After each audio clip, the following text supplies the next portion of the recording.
time to bring you your fix of everything related to the Montreal Canadiens.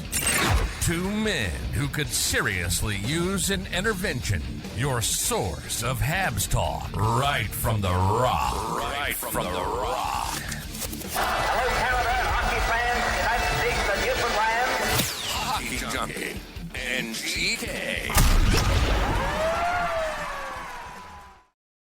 All right, you little assholes. Welcome to Season 3, Episode number 8 of the Fix Podcast. My name is Matt, and joining me today is... GK Hockey Talk, baby. How you doing? Not too bad, buddy. It's been a long time, hasn't it? It's been a long time. It's been a long time since I saw you. It's been a longer time since I saw the Montreal Canadiens play a playoff game, but I saw that last night, and it was beautiful. Can you believe it, man? There's beautiful. so much to talk about, though. Oh, man. Like... This is chaos now, right? Because we kind of missed out on a lot, talking about a lot of shit with you guys, but here we are, man. The Habs are finally playing some meaningful hockey games again. Absolutely. Mike Matheson's snapping shin pads out there. He's got the cataracts going on the right side again, Gary. Everything's clicking. Everything is clicking. Well, everything was clicking leading right up until that last 4 games before they were trying to qualify or clinch the playoff spot there. And then things stopped clicking a little bit, and hopefully we can get things clicking again, Yeah. It was one of those things, man. They came out of the Four Nations break, shot out of a cannon. Nick Suzuki, I mean, he put this team on his back. That line put this team on their back. And just, and he willed the team into the playoffs, which he's done like throughout his career. In his OHL career, he did that 3 or 4 times. He took mediocre teams and scored 2 goals a game and brought them to the promised land. I don't know if he can do it all by himself here in Montreal, so he's going to need someone else to pick up the pace. But, Nick Suzuki, you can argue him and Lane Hutson are the reason Montreal Canadiens are in a playoff spot right now, and I don't think anyone would argue against you. Listen, man, I don't want to hear the debate about Nick Suzuki not being a number 1 center anymore. Like, the next time I hear it, somebody's going to get hit over the head with like a pillowcase full of moose shit or something. We're going to have to do something, right? It's bad, though. Like, I'm just getting sick of it, man. He's amongst the top of the league in like for centers right now. There's no doubt about it. No, the thing with Nick Suzuki is that the curve just keeps going up, right? It's like just when you think that he's maybe plateaued a little bit or his progression is going to slow down, it doesn't. It speeds up if anything else. Like the step he took this year from a defensive side of the puck, plus adding, a massive offensive upside. He hit 89 points this season. The first Hab to hit point per game since Alex Kovalev did it, a few decades ago. Crazy. And all while playing on a team that doesn't have a whole lot of secondary scoring. There was times throughout the year when they got secondary scoring from a bunch of different places. But by and large, there's not a whole lot of threats that deflect the opposition's best defensive pairings away from Nick Suzuki. He goes against the best centers every night, the best defensive pairs every night. And, 8 times out of 10, he comes out on the better side of that. And even last night in that loss against Washington, that top line, they popped 2 goals. And they were dominant. They dominated the Capitals' top line. Now that's where the domination kind of started to fade after that again. But I mean, it's exciting, man. We're here. It's April 22nd, and we're watching. We want to be in the mix. We're not in the mix. We're in the playoffs. In it, yeah. We're in it, and we are. And another thing about Suzuki too. Just got to pump his tires another little bit, swell his head up a little bit more. Absolutely. He never misses a game. He's always in the lineup. He's got his own little Iron Man streak going on now. I don't know what the secret is. I don't know if he's following the Phil Kessel method with the hot dogs and Coke or whatever he's doing, but man, it's working. Something's working. Oh, yeah. Whatever he's doing, he's got to keep it up, right? Just like the ginger ale that Gary enjoys. He's mentioned me for physiotherapy advice is what it is, Oh, really? Yeah. Only once or twice a week. No big deal. Yeah. No, well, man. you're doing a good job. I've been doing better than the Montreal training staff, that's for sure. Oh yeah, what was that doctor's name again? Dr. Mulder. Gary's he's still little Kirby bit Doc's knee, I think. Oh yeah, he's still working on that knee right now. Still. But all jokes aside, like if you had told me when we were going into the Four Nations break, for instance, I mean, the team had lost 8 of 9 games after being on rolls earlier in the season. They limped into the Four Nations break, and it really looked like at that point. I mean, we were talking about draft picks again. I was running Tankathon again. You were running Tankathon again. Like that's where we were at in the season, and it's not so much like you can. I know we there's if you look on Twitter or X or whatever you want to call it, I'll call it Twitter till the day I die. There's a big debate over tank versus not tank or whatever else. For me, and I think for you too, it's not about whether you're pro tank or whether you're not. It's about you just got to look for a silver lining of where you are. When the team is losing, the team is not doing well, then you got to be optimistic and say, well, what's the positive here? And the positive there is, well, we can pick a really good player. And then when they're playing well and they're rolling, you're not cheering against them. You're just saying, all right, now the silver lining is we are in the mix. We're seeing growth. We're seeing progression. So, I don't think we're optimists or pessimists. I think we're realists here on the Fixed Podcast. And at the end of the day, we stuck with it and they got into a playoff spot. And now we're looking at game 2 tomorrow. And sure, we're down a game, but they say you're not in trouble till you lose one at home. And we haven't lost one at home yet. So let's keep it rolling, man. If they can get one of these games, it's going to be important, but in Washington, right? But like when I look at the rebuild, though, man, we're only just a few years into it. It's early. They're already in the playoffs. And the most beautiful part of all about it is some of these guys, like this guy right here, Lane Hutson, drafted in 2021, already making drafted in 2022. So already making like a massive difference. You know what I mean? Like, holy shit, man. 60-something, 66 points, 60 assists. Man. Tied for most overall ever assists in the NHL history. Like, those Lot are of records. Steele, second round. It's unreal, man. It is unreal. It is.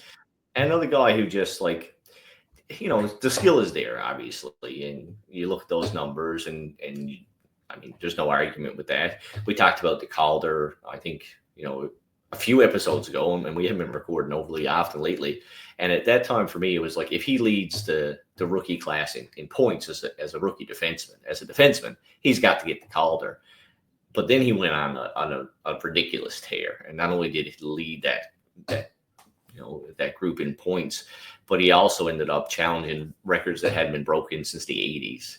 In a league right now in the NHL, which is a lot more defensive oriented, scoring is harder to come by. He's breaking these records and making it look good. Plus, after, especially in the second half of the season, his defensive game really took off and really started to be solidified. I mean, he went from a minus 22 at halfway through the season to a -1. And that's with being on the ice for, I think, 8 empty net goals. So, if you look at it that way, it's pretty impressive for a young defenseman to come in and have such a major impact on a hockey team. And like I said, 62nd overall. It's a steal. We ended up with 2 of the top 4 players in that draft. We ended up with both of them.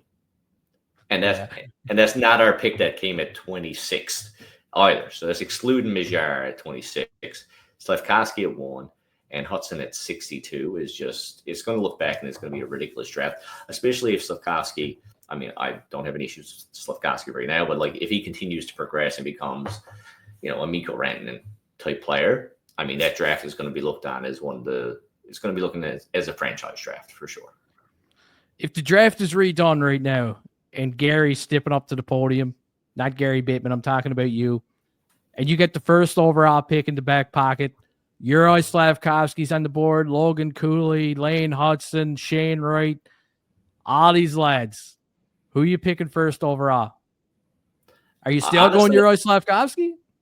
No, I think, or I'm taking Hutson first overall.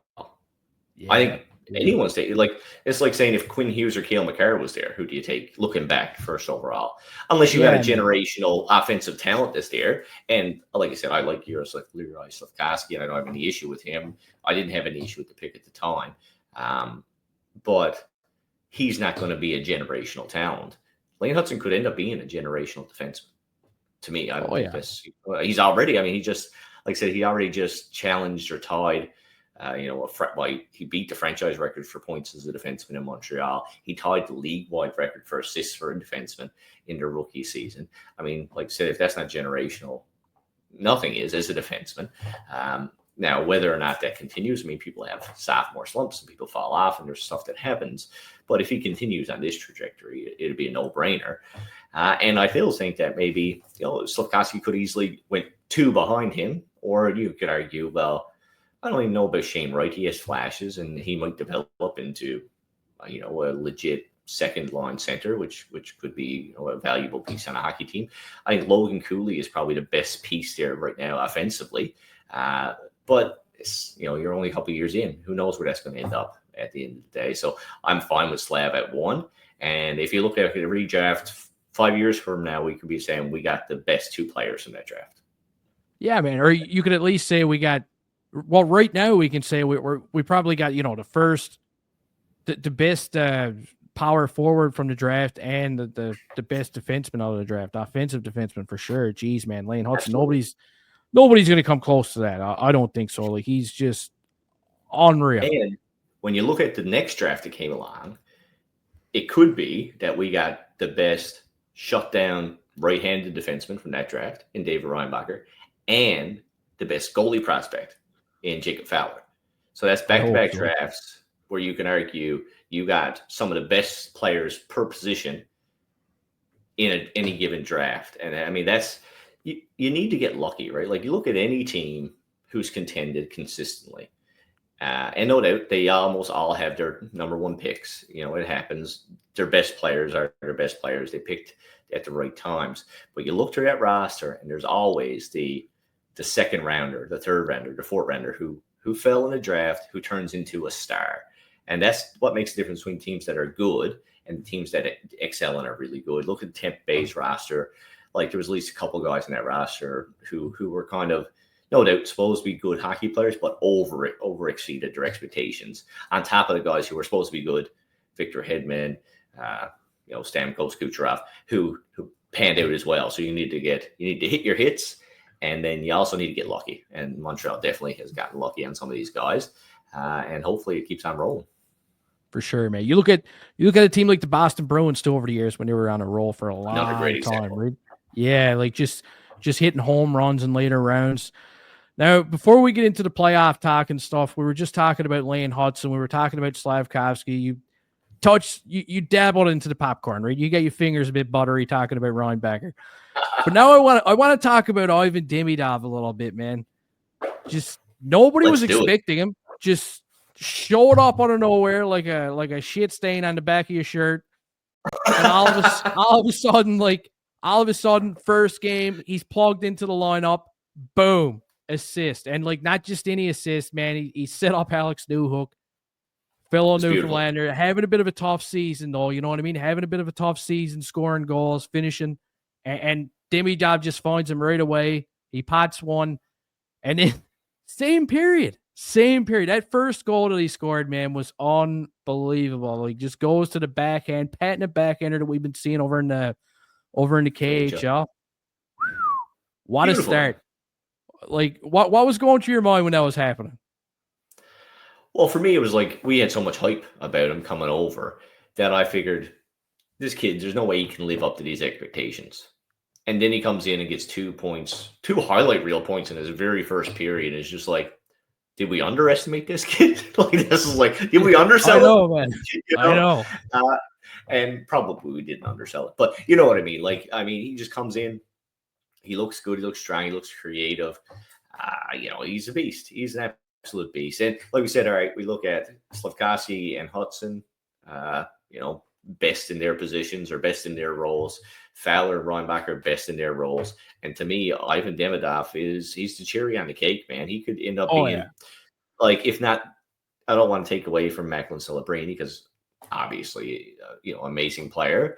He's beauty. But this kid in a couple of years, it could be a Crosby, Ovechkin type of debate. Now, I should reel that back a little bit. Let's reel it way back. Like, I'm just saying that there are going to be different players, but for their draft class or for their generation, they'll probably be compared for a long time. And it's going to be hard to pick who is the better player just because they're going to be better at different things. And I think, for pure offense, Demidov might end up being the best pure offensive talent out of that draft. Yeah. And like, you know what's crazy, though? Over the last couple of games, like first game, he was balls to the walls, right? Just what a start. Last 2 games, I still like what I like. I'm not going to knock the kid in his first 3 games in the NHL, but I've seen some people online, man, just pulling down their pants and shitting in his cornflakes over the past couple of games. But Gary, man, I'm telling you, it's not warranted at all. Like it's not fair to me. My God, man. And you know what? The first game he played on a line with Armia and Newhook, right? Yeah. And now he's on a line with Patrick Laine and Newhook. And I know a lot of people wanted to see it. Listen, I'm guilty too, man. I wanted to see it too, right off the hop. I wanted to see him splitting up Laine, but I'm not so sure. And you can't break up that 4th line. You can't break up the 3rd line. I like all the lines right now, but the 2nd line is a line that it checks my ass. I don't like it. Yeah. And I don't like what it's been doing with him. I don't think he's gelling there right now. You know what I mean? Well, it's 2 things. One, I agree. I don't think he's gelling there either. Like, there's flashes. I think he's got some chemistry with Newhook. And I think if he could get Laine the puck, it might work. But as it is, you're right that line is not it's not cohesive. But I think the bigger problem with him being on that line is that St. Louis doesn't trust that line. He's not going to play minutes that he needs to play to be offensively effective. Newhook, even when he starts in the offensive zone, Newhook's face-off percentage is sub 50%. So even when you're starting the offensive zone, you're losing over half of those draws, and the puck is getting out of the zone 90% of the time. So at the end of the day, like those combination of things is that line's not overly gelling, and they're not getting a lot of opportunity. And I'm going to agree with most of what you just said, but I'm going to disagree with the line clicking thing. I think that, I don't know if you want to call it the Dvorak line, we'll call it, because I don't want to label it the 2nd or the 3rd line, because right now it's getting more like 2nd line minutes. But the 4th line, Armia, Heineman, and Jake Evans line, no doubt. I mean, the beginning of the season, any early success we had that didn't come off the backs of the Suzuki line came off the backs of that line. Then maybe the increased play of Anderson and Gallagher, but by and large, the play of that 4th line before Heineman got winged by a car in Utah was phenomenal. They were clicking, and Evans was clicking. Armia looked rejuvenated, and Emil Heineman is a tank. I mean, he hits, he shoots the puck amazingly well. He forechecks, he backchecks. I think he's a really nice dynamic player. Excellent for a 4th line. So, but right now, if you look at their underlying numbers and their production, which, I mean, at the end of the day, it's all about production. But if the production wasn't there and they had really good defensive underlying numbers and puck control numbers, then you could argue they're still doing a good job. That hasn't been the case over the last little while. So not only are they not contributing on the score sheet, at least not consistently, but they're not great defensively. I wouldn't mind seeing, and the guy up on this screen right now, Patrick Laine, is the biggest barrier to that. But I wouldn't mind seeing a guy like Emil Heineman pop up with Alex Newhook and Ivan Demidov. I mean, you got a guy who can fire the puck, arguably on this roster, outside of Nick Suzuki and Patrick Laine and Cole Caulfield, of course. I think Emil Heineman's probably got the best shot of everyone. You don't get to see it a lot, but when he played Laval, and you watched a lot of Laval last year, the kid's got a rocket of a shot. He hits like a tank. To me, I think you could break that up. And you could, I mean, Patrick Laine in that first game when you talk about Armia being up in the lineup, in that first game, he was on the 4th line. And you know what? I thought he looked better on the 4th line. He looks up playing with Newhook right now. And I think, Jake Evans does a much better job of insulating Patrick Laine than Alex Newhook ever could. To me, if I was going to make a little tweak, and it's a small tweak, well, probably won't be seen as a small tweak overall, but they both play the same left wing position. I moved Heineman up, moved Laine back, and at least then you could safely put that 2nd line, 3rd line, whatever you want to call the Newhook line. I think you can safely put them on the ice and be more comfortable with it. And it gives you a little bit. You need to play against Washington right now. You want a bit more grit in your lineup, then give Heineman some more time, because he hits almost more than anybody else in this roster, and hard. He does. Yeah, he's a good hitter, man. Underestimated. Al's just going to be watching this right now, and he's just going to be pumped that you're pumping the tires of Heineman, too. He loves Heineman, eh? I lost $20 to Al. Did you? Did you know that? Yeah, I did. He told me. Oh, he told Yeah. You asshole. He stole it from me. No, he didn't steal the money, but he stole me telling everybody. You know what I mean? Because I wanted to inform you. But yeah, last season, last season, we had that bit that the Canadiens. He betted that the Canadiens would make the playoffs, and I said, no way, man. And we put $20 on it. Long story short, I made $20 off him. We did the same thing again this season because I didn't think they were going to make it. Like I thought they'd get closer than last season, but I didn't think they were going to be in it. But no, it's $20 well spent though. I'm already hyped about it. That first game got me all hyped up. Al, you can take that $20 and just do what you're doing, man. I don't know. Probably sitting back right now eating a cheeseburger, extra cheese, extra bacon. With a poutine. He's just soaking it in. Oh, yeah. Poutine's definitely involved somewhere. Wonder if Demidov's tried some poutine yet. Oh, he has. Oh, yeah. He probably is. Absolutely. Yeah, dude. As soon as he got off the plane. All right. So we'll get into, I think we got to talk about the last night's game in a second. Yeah. I think before we do that, though, I think when we talk about Demidov, and the biggest thing for me right now is that second line center. I mean, we'll talk about it'll be next season's problem. It'll be this off-season's issue to deal with unless they can find something internal. But at the end of the day, and I love Alex Newfoundlander, skates like the wind. He plays his game really, really well. Is he a second line center in the NHL? No, he's not. He could be a second line winger in the NHL. I think with his speed and the right centerman, just like Demidov with the right centerman, I think could be he could be a nice contributing piece who could play on second or your third line and give you some nice offensive push and give you some really nice speed. But that second line center is, it's a hole. There's no doubt about it. We got kids coming up who can play the 4 and the 3 position, I think, in Kapanen and Beck, and there's a couple more guys that I'm probably missing off the top of my head, but there's a couple of guys who I can see even in Kirby Dach or in Alex Newhook who can play that 3-4 center position. I don't think it'll be, anything to worry about. But that legitimate number 2 centerman position is a bit of a gray area. And I think that moving forward, I think Ivan Demidov right now with you put Nick Suzuki as Ivan Demidov center. And I don't want to do that because there's been a lot of talk about popping him out top line. Top line is fantastic. They're one of the best 5-on-5 lines in the league. You're not touching that. But I'm just saying, in a perfect world, a center like that, who's offensively talented but defensively responsible, with Ivan Demidov right now, would be a dynamic threat. But we just don't have that piece right now. And that's the biggest piece to get in the offseason. And I think they will get it. I don't know what it's going to cost us, but I think we will get it. You know what would have been a big ad at the trade deadline? Dylan Cousins. 100%. That would have been. What did Ottawa give up for Dylan Cousins? Can you get that trade tree up there?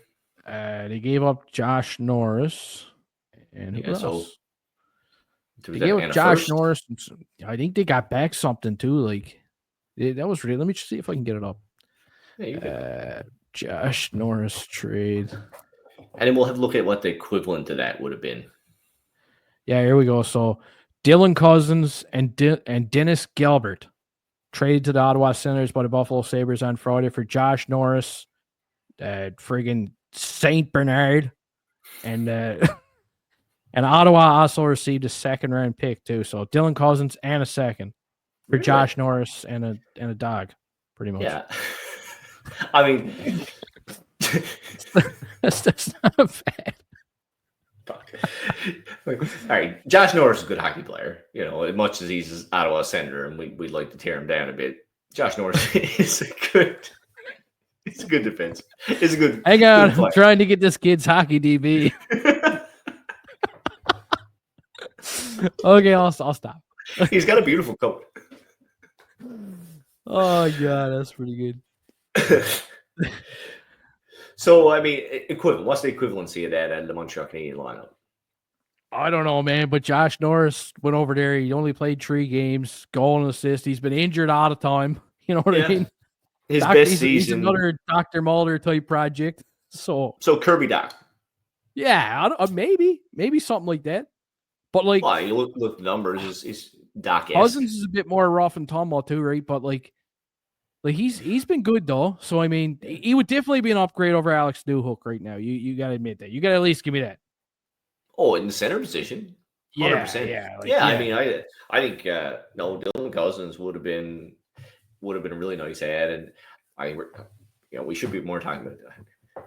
You know who I was thinking for center, and this is going to be, because to me, like, if you want a dance partner, right? In this whole scenario, it's not just who do you want as a centerman. I mean, like, there's a million guys you say I like that guy, but it's got to be realistic. Who could you get?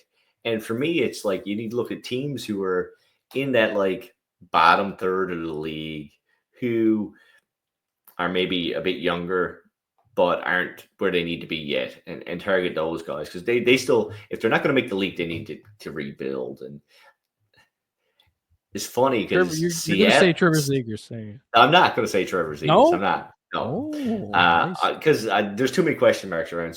Who I'm going to say is going to be like, "Are you fucking kidding me?" Pardon my language.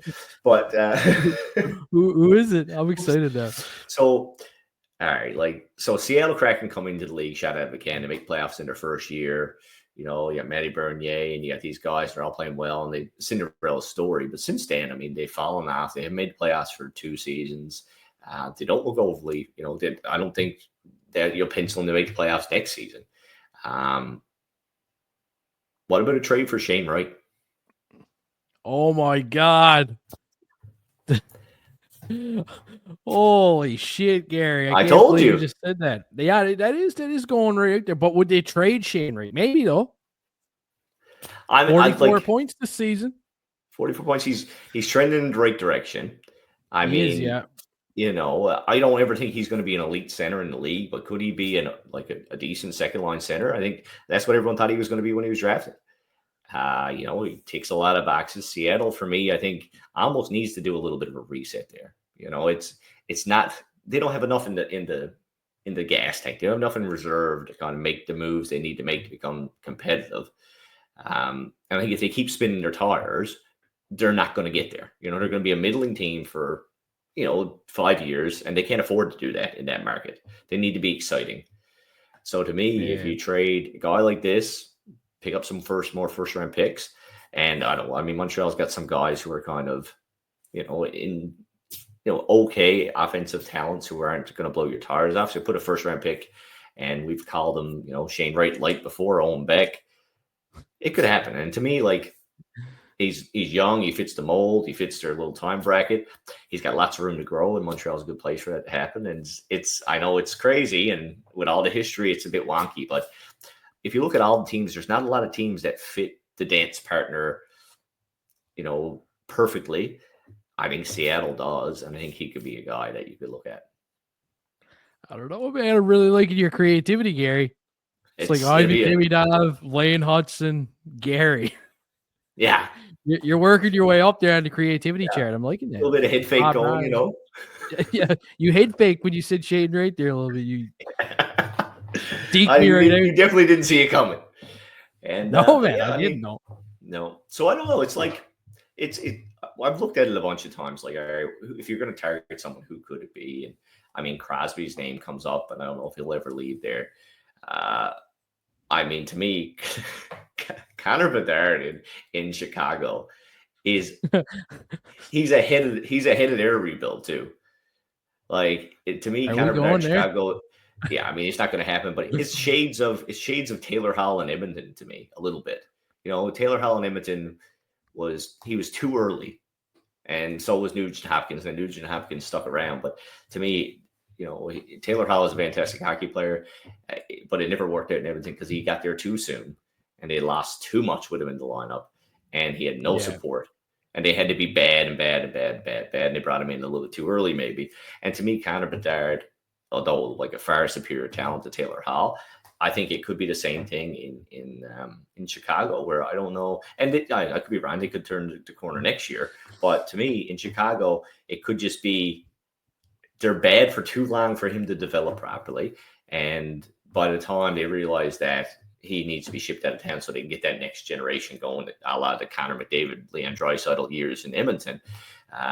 And you just got to turn the corner and move on. And then Hall goes on, has a good career elsewhere, plays good and maintains his level of play. It never worked for him in Edmonton. And I think he won't ever end up in Montreal, but it wouldn't surprise me that in 3 years you see a Connor Bedard out of Chicago. And that might piss off a lot of people, but I just, to me, they got some nice pieces there. I just can't see a concept that they're building that's going to get them out of it. And, if you look at their draft pool, it's not like stellar outside of like the elite talent at the top, like Frank Nazar and Connor Bedard. So I don't. It's something that I've thought about when I looked at, like I said, when I look at the league and I look at the standings and I look at where teams are and what their pools are like. He's another player that kind of pops. It's just he's so high profile that it'd be a lot harder to move. But Shane Wright to me is not that high profile, and he's kind of a middle pack guy who could move and could make a difference to a team like Montreal. I like where you're going with this though, because like sometimes you got to be a dick. Sometimes you got to piss people off. And you probably just pissed a couple of people off about Bedard, but you know what? That's good, man. It's good. Sometimes I'm not wrong. They're still bottom of the barrel right now. Oh yeah. Yeah. That'd be pretty. That's a pretty freaky thought though, to see Connor Bedard go somewhere else. But I mean, it's been thrown around before, because I've seen it thrown around on Twitter a couple of times there too. People have been, just putting the idea out there, getting people upset. And I'm not doing it just to aggravate people. Like, to me, it's just, I know you are. But it's just like, if it does, it does. But to me, it's just, if you look at a team where they are, I don't know if he's going to be generational, but he's a fantastic talent. He's an elite talent in the NHL. He's going to be a 100-point guy, I think, for years and years and years to come.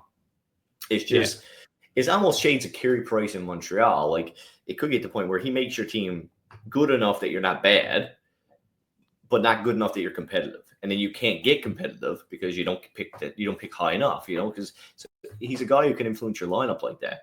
And once that starts to happen, then you're in trouble, right? You're just stuck in that middle ground where, you can't move forward and you can't move back. So it's one of those things where it's going to be interesting to see what happens there. And I mean, regardless, Montreal needs to address their second line center. That's how we got in this rabbit hole we're in right now.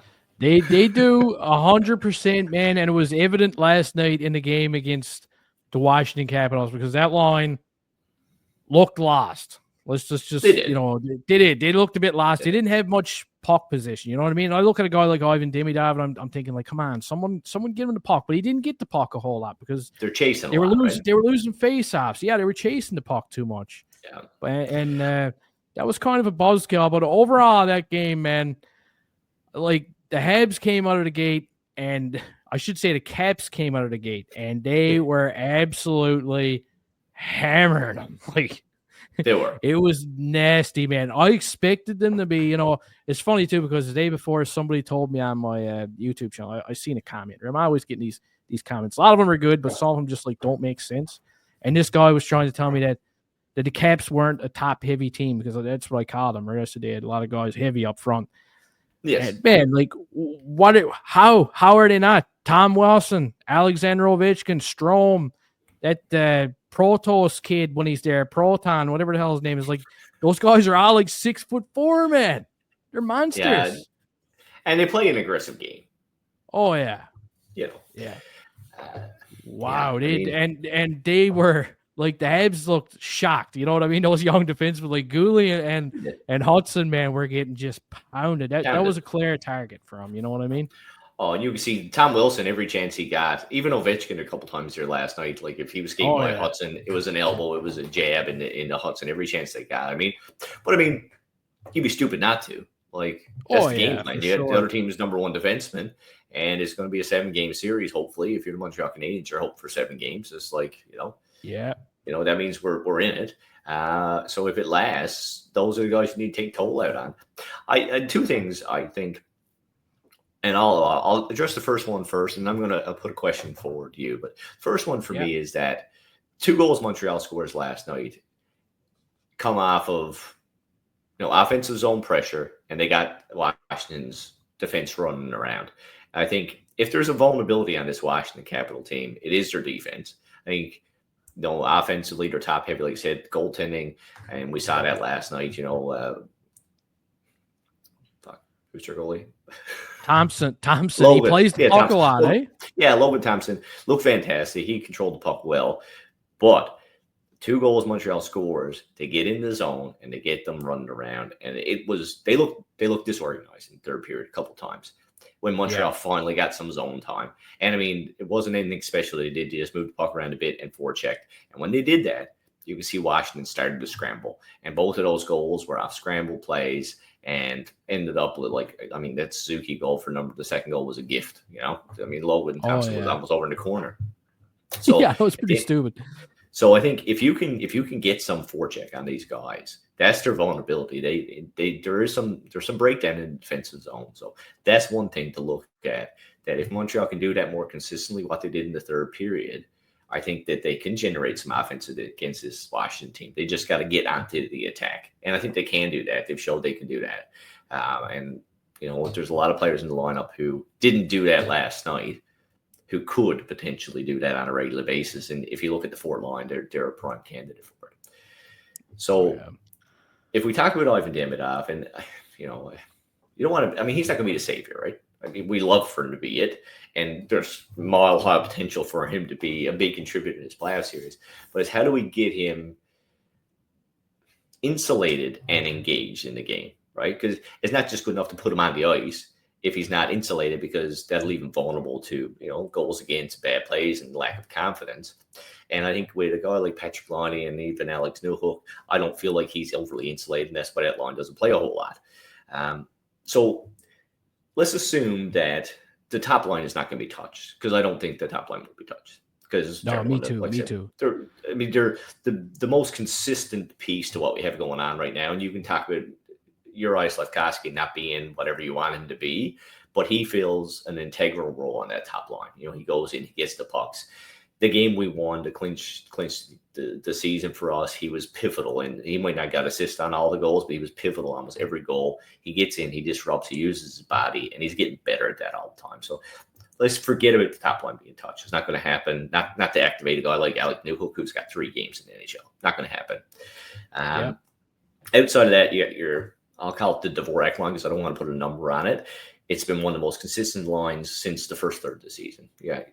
Gallagher's having a pushback season. Dvorak is playing, decent hockey where he kind of, he smiles on occasion. And Josh Anderson is having a renaissance of the season for himself. And they work hard, and they're the other line who can get in on the forecheck. All right. So they've been doing well. I think the fourth line is a bit of a fantasy right now.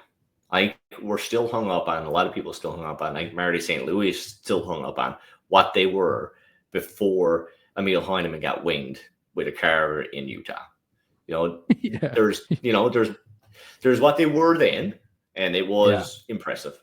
There's no doubt about it. They were an impressive line. They were forced. They were contributing on a regular basis. They had positive underlying metrics. They look good. They haven't been that since that time. They're not. They weren't it last night. They weren't it the last half of the season. They weren't it after Heineman came back, even though Montreal, for some reason, wins when Heineman's in the lineup. They weren't it. And after Evans signed that contract. And after, true enough. After he got his contract. And even on the power play or penalty kill where Evans was kind of, he generated some offense. He hasn't generated some offense since then. Even their penalty kill hasn't been as good since then. But if we're just talking about 5-on-5, that line hasn't been as good.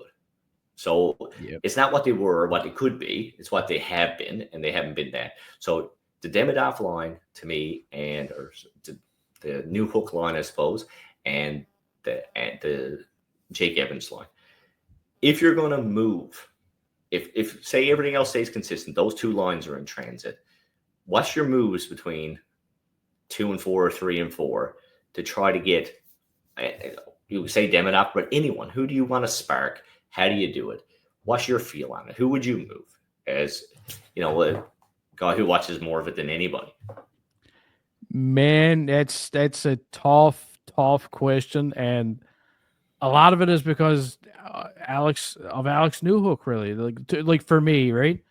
I just, you know what? I'd honestly give it one more period. That second game's coming up.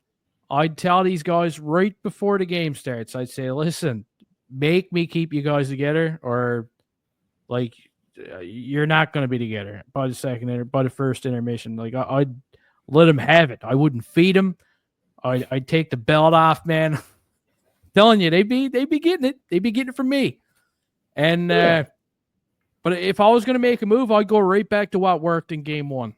I'd throw Mario Armia up on that line. I know you're going to say Heineman, and Heineman is a good choice too. Really, you only got two options. You only got a couple options here. Two of them are pretty good. Two of them are good options. But I don't know. I'd throw Armia up there first. I don't know why. Just because I've seen it work in game one, and he's got that veteran presence to him. He's got that active stick. You know what I mean? He's always going around stealing pucks, thieving. He's a thief, man. He's a thief. Yeah, when he's Mario. When he's Mario, yeah. When he's Mario, yeah, 100%. Well, I'd be telling him too. I'd be telling him before the start of the second period. I'd be saying, listen, Mario, you're going on the second line. Yeah. We don't want Maurice tonight. We want the Rocket. You know, that's what you need. Yeah, man. Oh, he'd be hearing it. I'm telling you, and hopefully it will click. And I mean, there's no issue with that for me. Like, I think that's a safe move. If they come out all right, so if the Fort line comes out in game 2 and plays like they did the first, I'll say third of the season. I don't know what the exact breakdown was, but if they come out and play like that, and the Dvorak line continues to play and be rugged and generate offense, they'll get their time and they'll get their goals. They were a positive, possession line last night, so that's fine. You keep playing positive possession hockey, you're going to get your bouquet. You're going to get your flowers. Top line is great. If that all happens, you have 3 lines that are clicking, and it's just the new hook line that's not. You're not making any, I don't want to make moves because I want to see Demidov do well. I do want to see Demidov do well, but he's played 3 games in the league. And as much as I like him, I think he's going to be a fantastic contributor for team for a generation. As long as the team is playing well, I don't care if he's scoring or not. It make good highlights. It'll make everyone a feel-good story. But if they're winning, they're playing hockey, and that fourth line's going, and the second line's going, or the third line's going, the top line's going, and that new hook line is not really contributing other than lining on the power play, fine. I don't care. That works. But if, I said, you get in and you get another period in and it's not happening, then, all right, Armia goes up. That works. Or even Demidov goes down. I know he's not playing minutes on that second line or third line, whatever you call it. If you want him to be insulated, fine. Move him down. Move Armia up with line A and new hook. And then you got a guy like Demidov playing with my preferred left winger in Heineman, and a center who's more defensively responsible in Jake Evans, playing just as many minutes as he was going to be playing with new hook, but in a safer, more protected role. With a center who can win faceoffs, because I think Evans is at least above 500 on his faceoff percentage. So it's sheltered use. He's played 4 games in the league. He's getting sheltered use on an offensive line that doesn't get playing time because you can't trust him defensively. So I'd sooner get sheltered use on a sheltered line with defensive acumen than guarded or restricted use on a line that's offensive but can't be trusted in the defensive zone. So that way, if he makes a mistake, it's not a glaring mistake that ends up in the back of his net. Yeah, I think you could be onto something there too, because I think that line could be a bit of a shocker too. Then the fourth line all of a sudden, because then, if the top 2 lines are going up against the top 2 lines of Washington's team, you know what I mean? Suzuki's taking on a top line, Gallagher's line's taking on a top line, and then all of a sudden Demidov's out there, and they got possession of the puck because he's insulated with Jake Evans. He's going to get more puck touches, and that line could start. Could start to generate. Jesus, saw starting to click, man. Maybe you're on something. Who's going to get you more pucks back, Patrick Laine or Emil Heineman? Oh yeah, 100%, man. Emil Heineman is like a friggin' golden retriever going in amongst the boards. And he's tough, and he's big, and he's strong. Yeah. And like I said, we haven't seen it a lot recently from Emil Heineman, but his shot is it's wicked. Historically underrated. He's got that one-timer is fantastic. So if they do start to get some puck position in the offensive zone, who better for Demidov to be feeding the puck to, other than Patrick Laine maybe, but they got to get that position first. Emil Heineman is a great candidate. If it can't be Cole Caulfield, which is not going to be, and it can't be Patrick Laine because they can't get there, then Emil Heineman is your next best option for firing that puck on feeds from this extremely talented and creative kid. So, to me, if those two lines aren't clicking, you got to find a way to shuffle it, right? There's no good going out there and doing the same thing over and over again. And I think everyone would prefer to see someone move up there that makes Demidov work on a second line. Oh, yeah. That's because he's fantastic and, he's exciting and whatever else. But as a coach, it's what's going to work for us. What's going to generate the most? We're going to make sure we don't get scored on as well. Because in the playoffs, it's one goal, it's one shift, it's one play. Last night it was one play that made the difference between a win or a loss. There's no points. Points don't matter. We can play that game last night. If that had been 2 weeks ago, we could look at each other and say, well, we battled back and we got a point. We battled back and we got a point. Last night, we battled back and we got nothing. And we're down a game. No. One mistake. That sucked. Yep. So you can't afford that one mistake. And we're not the bottom feeding team we were when Cole Caulfield, Nick Suzuki, and Caden Gooley came in. It was like, well, mistakes don't matter. We're not that team anymore. When Marty started, and he was free to say, well, you can play as many minutes you want because it doesn't matter. It matters now. Like the mistakes matter. So you need to make sure you protect guys like Ivan Demidov from the criticism that's going to come out of him, makes those mistakes, and give them options and opportunities to make plays. And so something's got to change there for me, unless something changes organically to start the game, like we said, and we hope it does.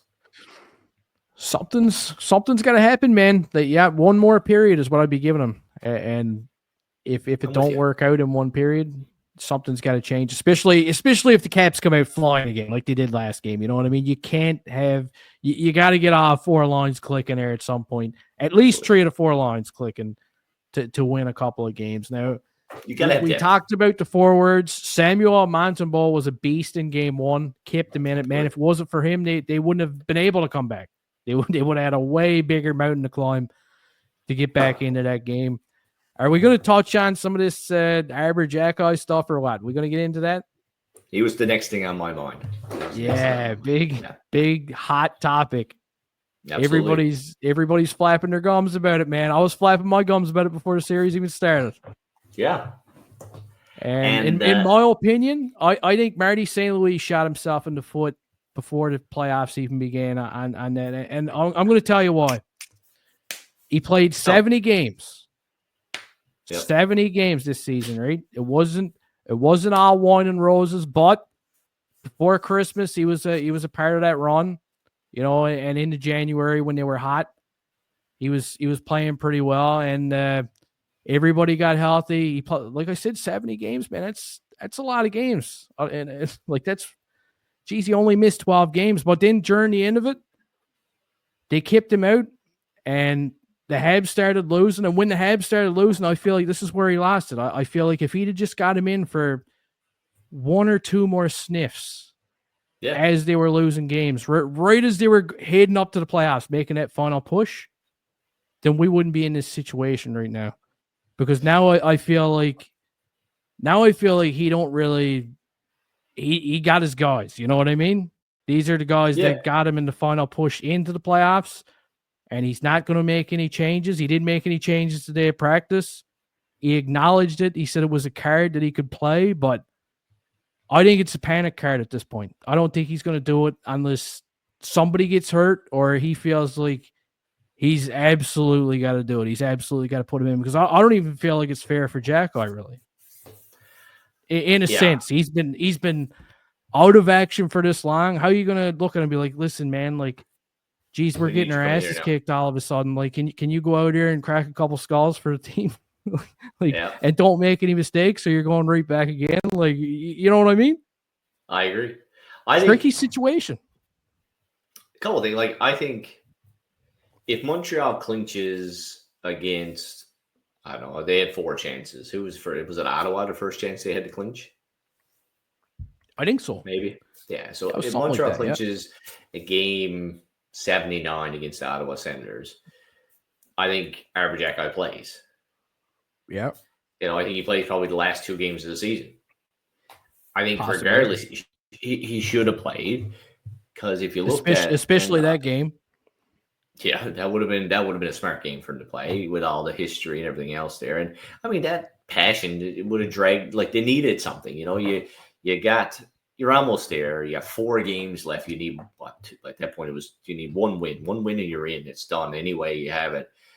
So you can get a bit soft, right? You think, well, I got 4 chances at it. A guy like Arber Xhekaj playing the Ottawa Senators, that's exactly the push, exactly the tenacity you need to kind of give you a little bit of jump in your lineup. So not only I think would he have been, a good choice to pop in there, but if you watched, and I preface this, but I think he had a great game last night, or not maybe not great, but he had a good game last night, David Savard. If you watched him to end the season, Savard looked like he needed a rest. Oh, yeah. He was getting I know you want to clinch, you want to clinch and everything else. But if you watch David Savard play the last 5 games of the regular season, and even maybe a bit beyond that, he looked like a guy who could use a couple of games off. He was slow a bit. He making a few mistakes that he doesn't typically make. So I think you could have put Arber Xhekaj in the lineup for a spark and get him a game because he needed one. And rested, pivotal defenseman with a few mulligans. I mean, you could have had a couple of chances if you had played him against Ottawa. You had 3 more chances to clinch it, but then you don't play him, and then it's now you only got 2 chances to win it. So then you're trying to tighten up, and you're getting into playoff mode, and then then you don't want to play him. You don't want to play him, and then they end up clinching in the last night of the season, and it's too late then to get him in for a sniff. But I do think though, if Montreal, he might not play, or he doesn't look like he's going to play tomorrow. If Montreal loses tomorrow, he'll be on the ice in Montreal at the Bell Center for Game 3. God. That's going to be our beer bed of the week. That sounds like a good one. Hey, you know what? They can match him up the way they want to match him up to in Montreal. You know what I mean? All right, so Xhekaj goes in this hypothetical world. All right, I'm going to put it for you. Here's the beer bed of the week. Yeah. Arber Xhekaj will play a game in Montreal. Either Game 3 or Game 4. Yeah. This series. That's my beer bed of the week. I'm gonna put a 2-4 on it because I think we'll drink it. Yeah. We haven't done it in a while, so yeah. We haven't done it in a while. So I got all this beer banked. And I won the last one, I think. It was a long time ago. So put a 2-4 on it. 2-4 crisp Coors Light. Arber Xhekaj is gonna play Games 3 or Game 4 in Montreal. And so, I mean, at the end of the day, I think it was heel play.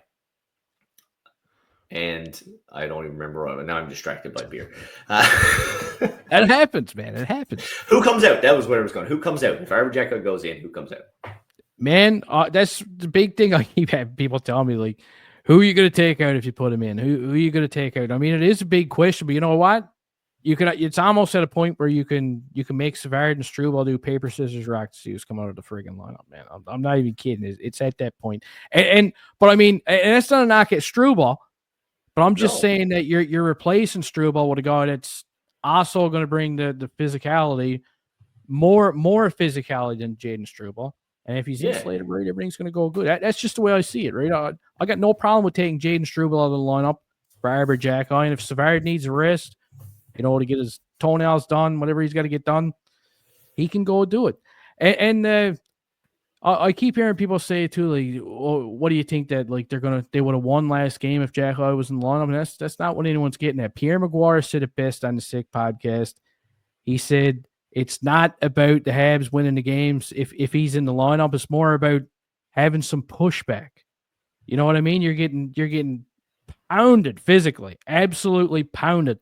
And it's nice to have a guy in the lineup that's going to pound back for you. You know what I mean? Yeah. But it's the playoffs. It's not about, I mean, obviously you want to win individual games, but it's a 7-game series. It's a war of attrition. You need to have a guy there who's, like, you looked at Ovechkin, you look at Wilson throwing punches and elbows. I mean, who was it who took Hutson right off his feet, blaring, interference call didn't get called. Like, they're making runs at your guys. Michael Pezzetta's not in the lineup. Not that he'd be a deterrent, but at least he would chuck him. Gooley, you don't want him throwing down. No. There's got to be some deterrent in there. Hutson got punched in the head, man. Yeah, I mean, Gallagher got cross-checked in the face. All missed calls. Yep. I think we'll talk about the referee in a second. But for me, all right, so you got your top pairing is Gooley Hutson. That's locked in stone. Yep. And honestly, if you're bringing Xhekaj into the lineup, you almost want to play him with Struble because Xhekaj Savard hasn't been a good pairing. Oh, man. Like, they're not. They haven't been. Rough Like when one. they play together, it hasn't been pretty. So then you got all right. So Matheson, if Savard's out, Matheson, who's with Matheson? So who's what defense am I missing here? Carrier. Carrier. All right. Yeah. So you got Carrier, Matheson, Gooley, and Hutson, and you got Jack Guy and Struble. I think that 5-on-5, that's your best six to play. Yeah, if you look I'm with statistically at that. those pairings, I think underlying numbers justify that. I think Hutson and Gooley play well together. Their possession numbers and everything else are good. Struble and Jack Guy, when they play together, underlying numbers are good. Carey and Matheson, I don't know if they played enough together to have underlying numbers, but I think that's a good pairing where you got a more offensive-minded guy and a less offensive-minded stay-at-home guy together. I don't know what that looks like statistically. I haven't seen it, but to me, it makes good sense. And Savard gets a rest. Excuse me. The problem with that is that whatever about Savard, and I know the penalty kill hasn't been as good recently as it has been, he's a pivotal part of the penalty kill. He is, man. He's Hal Gill. So in the playoffs, when everything matters and penalty kill power play makes a big difference, I don't think there's anyone else who can fill his role on the penalty kill. Yeah. You know what I mean? No, So it's tough. that's the hard part. Like that's the underlying layer. I think 5-on-5, those are your six best guys and probably your three best pairings. And Savard doesn't play a role there. But at penalty kill, I don't think anyone does what he does on the penalty kill. And Savard is to the penalty kill what Patrick Laine is to the power play. Absolutely. That's 100% right. Yeah. Or the other thing you could do is you play 7 defensemen and take X player out of the lineup. Yeah. Take Heineman out of the lineup. Take Armia out of the lineup. Yeah. But then, I mean, it's hard. Then it's hard to get your 4 lines rolling at the same token, and it gets a bit more tangly. I mean, it's not easy. If it was easy, there wouldn't be any questions. If it was obvious, yeah, if it was easy, there wouldn't be any done. debate. Yeah. But to me, 5-on-5, if I'm Martin St. Louis or Martin St. Louis, and I'm looking at it, I'm thinking, pairing-wise, that makes the most sense.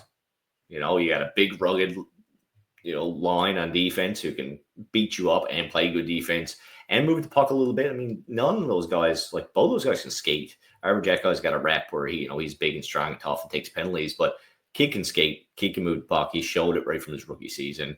He can do those things. Sometimes his decision-making can be a bit iffy, and he steps up and takes penalties when he shouldn't, but not as much lately. But he can still skate. He's still a hockey player. We talked about it when he came to the season for the first time, that not only could he chuck it, and he could play, and he can still play. He can play better now than he did when he was a rookie. It's just now mistakes mean more. Mistakes mean more now than when he was a rookie. And the same thing for Jaden Struble. Jaden Struble's big, strong. He hits like a truck, but he can skate, and he can move the puck. So they're a good pairing. Gooley and Hutson are going to give you big minutes, and that's going to be we don't even want to talk, but that's just going to be, they're going to be good. They're going to be good. And I don't know what Matheson and Carrier are going to give you, but we'd find out. I think maybe Carrier would insulate Matheson a little bit. Hopefully he would play less against top offensive guys, so maybe his mistakes would be forgiven a little bit more. I think it's a good pairing.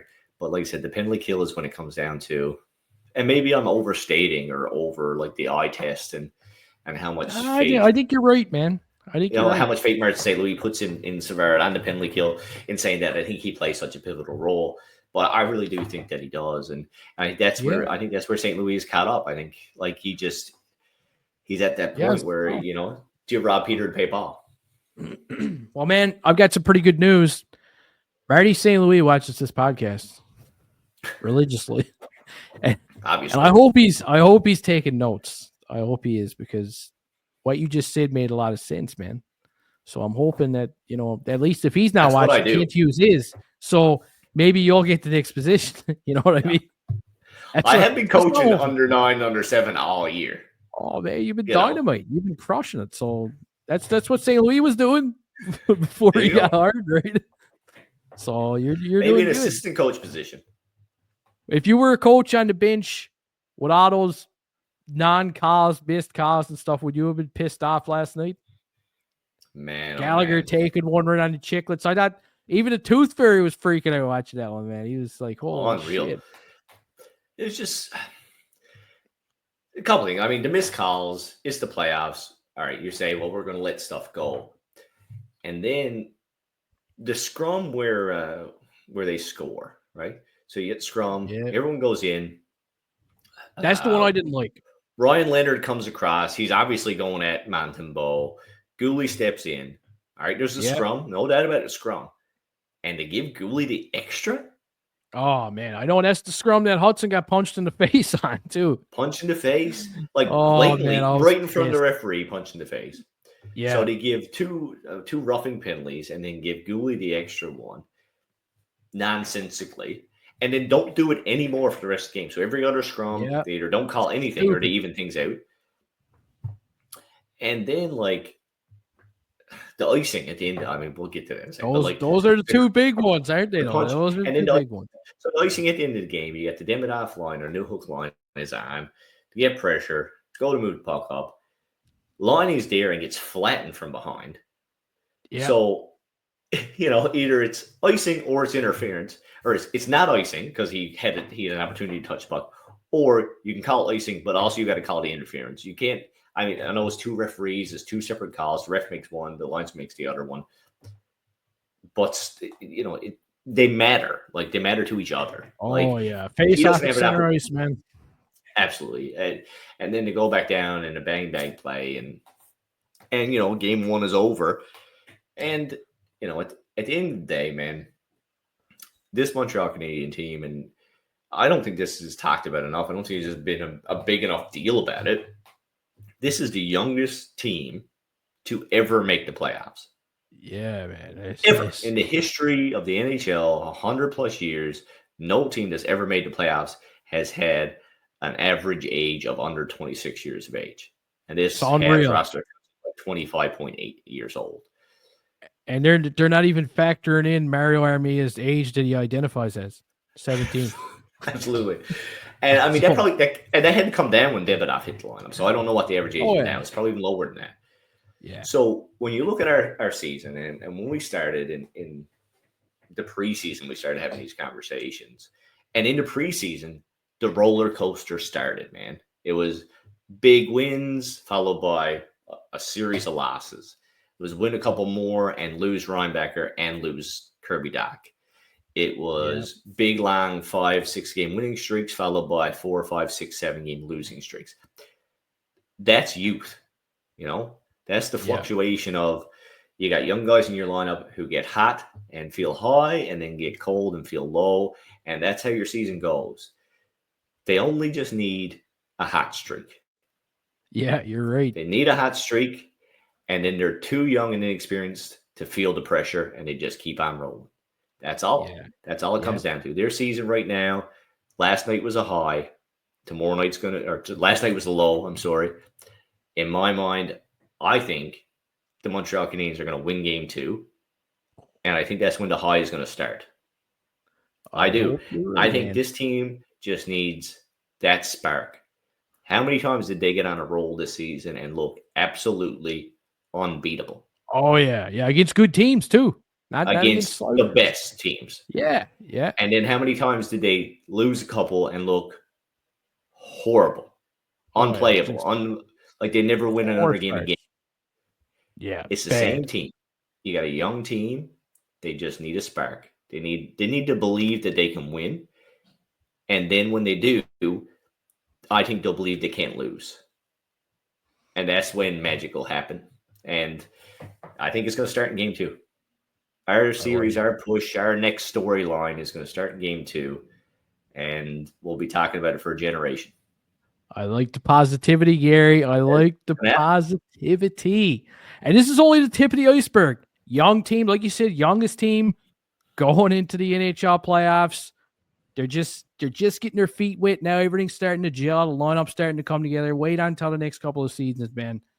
Sky is the limit. Laval Rocket, number 1 team in the AHL right now. Yeah. And that's not on a bunch of AHL veterans. That's on young prospects who are pushing and moving in Laval right now. That's a young Laval team for AHL standards. A lot of young players in that lineup. So you got an NHL team who's the youngest to ever make the playoffs with lots of young offensive, super talented talent there, which we haven't had. This team hasn't had elite talent like this since I've been watching the Montreal Canadiens. It's crazy. Like, if Nick Suzuki was our best player at 90 or 89 points, I can't remember a consistent player who could put up point per game. Kovalev did it this season. But as long as I've been watching them, they haven't had a guy who could do that.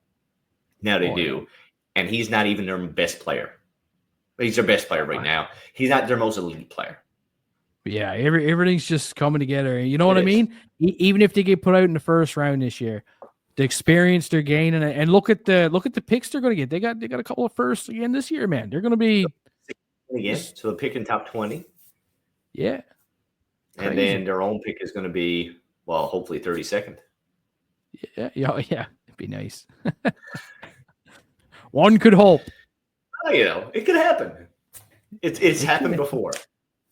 And it's going to happen again. I think we should. What do you think? I think that's good, man. That's a good positive note to end it on. We're picking 32nd this year. 32nd, 16th. That's going to do it for this episode of the Fix Podcast. Hope you all enjoyed. We're going to try and get some more out because we've been falling behind lately, but forgive us for God's sakes. We're just trying to, we're trying to work here, trying to get lots of socks and underwear and stuff in the drawers, feed the family. Yeah, really. We'll be right with you, though. Oh, yeah. From Matt and GK, well, see you next time.